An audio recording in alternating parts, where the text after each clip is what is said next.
Hello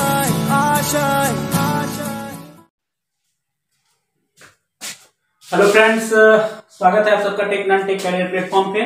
और मैं अभिषेक कुमार सबका स्वागत करता हूं। बेसिकली आज के इस वीडियो में हम लोग बात करेंगे भारतीय संविधान सभा के बारे में। जैसे कि पिछले सीरीज में हम लोग बात कर लिए थे कि भारतीय राज्य व्यवस्था के जो भी सिलेबस हैं उसमें हम लोग क्या क्या पढ़ना है, और जो भी स्टेट पीसीएस एग्जाम है, जो भी एक दिवसीय परीक्षा है, उसमें भारतीय राज्य व्यवस्था से कौन कौन से टॉपिक पढ़ने हैं और किस किस प्रकार के प्रश्न पूछे जाते हैं। तो उसी क्रम में आज का ये टॉपिक वाइज पहला वीडियो है जिसमें भारतीय संविधान सभा के बारे में बात करेंगे हम लोग। तो चलिए शुरू करते हैं। लेकिन शुरू करने से पहले आप सबसे रिक्वेस्ट है कि आप लोग चैनल पे नए हैं तो चैनल को सब्सक्राइब जरूर करें और वीडियो को लाइक करें तथा दोस्तों में शेयर करें, ताकि हम लोग को जो मोटिवेशन मिले उस मोटिवेशन को हम लोग कंटिन्यू करके और इस वीडियो को लगातार आप लोग के समक्ष ले आए। तो चलिए शुरू करते हैं भारतीय संविधान सभा के बारे में। भारतीय संविधान सभा बेसिकली जैसे कि समझते हैं थोड़ी देर के लिए कि किसी भी फैमिली में एक रूल रेगुलेशन होते हैं ना, कि घर को कैसे चलाना है। घर के जो भी सदस्य बुजुर्ग होते हैं, जैसे कि मम्मी पापा हुए, उनको इस चीज का आइडिया होते हैं कि पूरे सभी लोग को समेट के एक अच्छे तरीके से घर को सुचारू रूप से कैसे चलाना है। जस्ट लाइक भारतीय यानी कि भारत देश को चलाने के लिए भारतीय सदस्यों के द्वारा उस चीज की मांग किया गया कि भारतीयों को ब्रिटिश शासन अपना स्वतंत्रता दे और भारतीय खुद अपना संविधान तैयार करें, ताकि अपने देश का शासन वो खुद से अच्छी तरह से सुचारू रूप से चला सके, है ना। तो यही मांग थी। तो संविधान सभा की मांग सबसे पहले बात करेंगे कि संविधान सभा की मांग कैसे और कब उठी। तो थोड़ी देर के लिए झलकियां प्राप्त होती है। 1895 में स्वराज विधेयक जो बाल गंगाधर तिलक ने रखा था, उसे इस चीज को थोड़ा सा झलकियां प्रदान होती है कि उन्होंने इस चीज का डिस्कशन करा था कि भारतीय संविधान सभा भी भारतीयों को मिलना चाहिए। लेकिन औपचारिक रूप से सबसे पहले भारतीय संविधान सभा की मांग एम.एन. रॉय ने रखा था। मान्येंद्रनाथ रॉय ने, जो कि एक क्रांतिकारी थे और मतलब भारतीय स्वतंत्रता में उनका बहुत अहम योगदान है। बंगाल से वो बिलोंग्स करते थे ना। तो एम.एन. रॉय ने रखा था 1934 में। तो ये प्रश्न भी पूछा हुआ है कि सबसे पहले भारतीय संविधान सभा का औपचारिक रूप से मांग किसने किया था। तो याद रखेंगे आप लोग कि 1934 में एम.एन. रॉय ने सबसे पहले भारतीय संविधान सभा की मांग की थी। ठीक है, तो यहाँ पे लिखा हुआ है कि सर्वप्रथम भारतीय संविधान सभा का गठन का विचार 1934 में एम.एन. रॉय द्वारा लाया गया था। ठीक है, हालांकि एक चीज और आपको ध्यान में मैं दिला दूं, ये फैक्ट याद रखने योग्य है कि 1922 में 1922 ईस्वी में महात्मा गांधी ने ये विचार रखा था कि भारतीय संविधान का निर्माण जो भी हो वो भारतीय के द्वारा ही किया जाए। ठीक है, तो ये भी फैक्ट आप लोग याद रखेंगे कि भारतीय संविधान सभा का निर्माण भारतीय के द्वारा किया जाए। इस चीज की मांग किसके द्वारा किया गया था और किसने इस बात को कहा था? तो महात्मा गांधी ने कहा था। ठीक है, तो इसी क्रम में भारतीय राष्ट्रीय कांग्रेस जो थी 1885 में उनका गठन हो चुका था और धीरे धीरे उनके तरफ से भी भारत कांग्रेस के कई नेताओं के द्वारा भी, भारतीय राष्ट्रीय कांग्रेस के कई नेताओं के द्वारा भी संविधान सभा का गठन का मांग किया गया था ना। लेकिन उसी क्रम में 1938 में पंडित जवाहरलाल नेहरू ने ये बात कही कि भारतीय संविधान का निर्माण जो हो वो मताधिकार पे होना चाहिए, है ना, कि व्यस्त मताधिकार के आधार पर होना चाहिए। ये मांग पंडित जवाहरलाल नेहरू ने किया था। ठीक है, तो ये चीज आप लोग याद रखेंगे। हालांकि इसी चीज को 1940 में अगस्त प्रस्ताव आया था। ठीक है, तो अगस्त प्रस्ताव में इसी चीज को मतलब समायोजन करके, इसी चीज को इंक्लूड करके ये कहा गया था कि भारतीय संविधान सभा का जो निर्माण हो वो व्यस्त मताधिकार पे होना चाहिए। हालांकि व्यस्त मताधिकार क्या है और भी कुछ टर्मिनोलॉजी यहाँ पे आपको देखने को मिलेंगे। तो जैसे जैसे हम लोग भारतीय मतलब पॉलिटी राज्य व्यवस्था में आगे बढ़ेंगे तो उस टर्मिनोलॉजी का भी कुछ अपना विशेष अर्थ है, उस चीज को क्या कहते हैं वो चीज हम लोग समझेंगे। लेकिन फिलहाल यहाँ पे आप इस चीज को समझिए। तो नेहरू जी की इस मांग को 1940 के अगस्त प्रस्ताव के नाम से ही जाना जाता है। हालांकि अगस्त प्रस्ताव में इसी चीज को रखा गया था। अगस्त प्रस्ताव भी हम लोग देखेंगे क्या है। बेसिकली ये आपको मॉडर्न हिस्ट्री का पार्ट है, वहां पे हम लोग देखेंगे अगस्त प्रस्ताव क्या है, 1940 में आया था। तो यहाँ तक ही हम लोग जान गए कि भारतीय संविधान सभा की मांग की प्रक्रिया क्या थी, किसने मांग किया, क्या क्या अपने मांग को रखा। अब हम लोग बात करते हैं संविधान सभा के गठन के बारे में। ठीक है, तो संविधान सभा के गठन के बारे में हम लोग बात करते हैं तो सबसे पहले ये चीज आप समझिए कि किप्स मिशन 1942 के कैबिनेट मंत्री थे ब्रिटिश शासन में किप्स।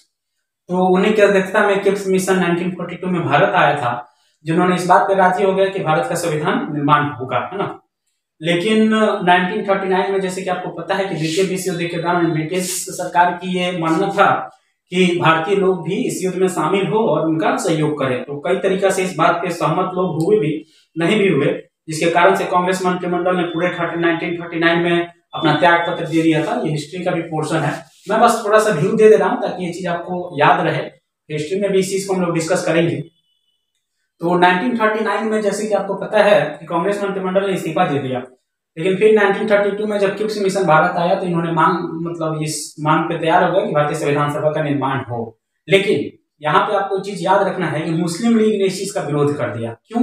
मुस्लिम लीग का विरोध का कारण यह था कि उनका मानना यह था कि भारत को 2 स्वायत्त में विभाजित करके दोनों के लिए अलग अलग संविधान का निर्माण किया जाए, जो कि क्रिप्स मिशन ने इस प्रस्ताव को ठुकरा दिया, इसको इसलिए मान्य न हो सका।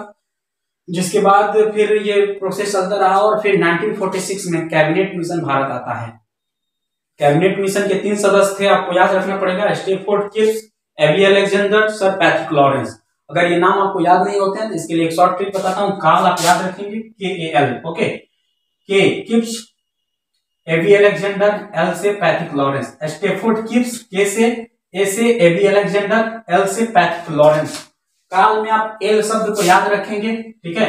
L शब्द को बेसिकली इसलिए याद रखेंगे कि L जो था सर पैट्रिक लॉरेंस, जिनका पूरा नाम था, इनकी अध्यक्षता में कैबिनेट मिशन भारत आया था और इसी के अनुशंसा पे भारत में कैबिनेट मिशन का जो प्रस्ताव था उसको स्वीकृति मिली। जिसके बाद कैबिनेट मिशन के तहत अंतरिम सरकार का गठन भी हुआ और उसके बाद भारतीय संविधान की निर्माण प्रक्रिया स्टार्ट हुई। अंतरिम सरकार का मतलब ये था कि जब तक भारत में संविधान सभा का निर्माण नहीं होता है तब तक वो शासन ब्रिटिश शासन के अंतर्गत रहेगा। जिसके बाद जैसे ही भारत का संविधान निर्माण हो जाएगा उसके बाद भारतीयों का अपना खुद का शासन हो जाएगा, ठीक है। तो हम लोग भारतीय संविधान के बारे में बात करेंगे तो थोड़ा सा जानते हैं कि भारतीय संविधान का निर्माण की प्रक्रिया क्या रहा। भारतीय संविधान के निर्माण की प्रक्रिया में हम लोग बात करेंगे कि भारतीय संविधान का निर्माण में जो भी प्रक्रिया प्रारंभ हुआ उसमें क्या क्या था। तो सबसे पहले भारतीय जो भी सदस्यों का उसमें चयन हुआ वो कुल 389 सदस्य थे, ठीक है। संविधान सभा में सदस्यों की संख्या 389 थी, जिसमें से 292 सदस्य जो थे ब्रिटिश प्रांत से थे, 93 सदस्य जो थे देसी रियासत से थे और 4 सदस्य जो थे चीफ कमिश्नरी से थे। तो चुनाव जो हुआ 292 और 296 सीटों के लिए चुनाव हुआ था, जो जुलाई 1946 में संविधान सभा के लिए, जिसमें से 208 सीट पे कांग्रेस को विजयी हासिल हुआ, 208 सीट कांग्रेस जीती और 73 सीट जो है वो मुस्लिम लीग ने जीता था, ठीक है। जिसके बाद भारतीय संविधान सभा का निर्माण प्रारंभ हुआ था और फिर इसके बाद संविधान सभा की पहली बैठक प्रारंभ हुआ 1946 को। संविधान सभा की पहली बैठक जो है 9 दिसंबर 1946 को हुआ था, अभी जो वर्तमान में संसद भवन है उसी भवन में, और इस चीज की अध्यक्षता सौंपी गई थी बुजुर्ग व्यक्ति थे सबसे, उसमें डॉक्टर सच्चिदानंद सिन्हा, ठीक है। तो संविधान सभा की पहली बैठक में जो अध्यक्षता थी वो डॉक्टर सच्चिदानंद सिन्हा ने किया था। और सच्चिदानंद सिन्हा के बारे में थोड़ा सा मैं आपको बता दूं कि वर्तमान बिहार जो है ये बंगाल से पृथक हुआ था, उनमें सबसे बड़ा योगदान डॉक्टर सच्चिदानंद सिन्हा जी का रहा है, जो कि बिहार से संबंध रखते थे अपना। तो वो सबसे बुजुर्ग व्यक्ति थे संविधान सभा में। एक चीज और बता देते हैं कि संविधान सभा जो पहली बैठक हुआ था उसमें कुल 211 सदस्यों ने भाग लिया था। यह भी प्रश्न काफी महत्वपूर्ण है, बहुत सारे एक दिवसीय परीक्षा में ये पूछा गया है कि संविधान सभा की पहली बैठक में कितने सदस्यों ने भाग लिया था। तो आप याद रखेंगे कि संविधान सभा की पहली बैठक में 211 सदस्यों ने भाग लिया था, है ना। और जो बैठक हुआ था ये फ्रांस से प्रेरित हुआ था, ये भी बहुत इंपॉर्टेंट फैक्ट आप याद रखेंगे कि भारतीय संविधान सभा की बैठक जो थी ये फ्रांस से प्रभावित थी, ठीक है। तो यहाँ तक कि आप उम्मीद करते हैं कि ये चीज आपको याद हो रहे होंगे और समझ आ रहे होंगे। तो इस क्रम में आपको बता दूं कि मैं 9 दिसंबर 1946 को जब पहली बैठक हुआ था तो उसमें सच्चिदानंद सिन्हा को अस्थायी अध्यक्ष बनाया गया था, लेकिन इस चीज का विरोध मुस्लिम लीग ने फिर कर दिया। जिसके बाद 11 दिसंबर 1946 को दूसरी बैठक हुई और इसके बाद डॉक्टर राजेंद्र प्रसाद को अस्थायी अध्यक्ष बना दिया गया। इन्हीं के साथ साथ 11 दिसंबर 1946 को डॉक्टर राजेंद्र प्रसाद के अस्थायी अध्यक्ष बनाने के साथ साथ ही आपको 2 संविधान सभा के उपाध्यक्ष भी बनाए गए, ठीक है। जिसमें आपको याद रखना है डॉक्टर HC मुखर्जी, ठीक है, तथा VT कृष्णमाचारी।